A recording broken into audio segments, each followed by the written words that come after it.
Yuni Shara hadiri wisuda sang putra bareng mantan suami, momen haru jadi sorotan. Penyanyi Yuni Shara kembali mencuri perhatian saat menghadiri acara wisuda sang putra. Yuni Shara kompak hadir di acara wisuda sang anak bersama dengan Henry Siahaan. Sebagaimana diketahui, Henry Siahaan merupakan mantan suami Yuni Shara.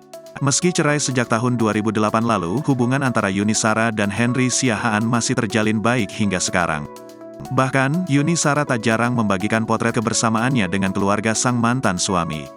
Selain itu, ia juga tak ragu memberikan ucapan selamat ulang tahun kepada pria yang 6 tahun membangun rumah tangga bersamanya itu. Baru-baru ini, kedekatan pasangan suami istri itu kembali terlihat. Keduanya tampak kompak menghadiri wisuda buah hati mereka, Cello Obin Siahaan. Sebagai informasi, Cello baru saja lulus dan meraih gelar diploma di AGC School Jakarta.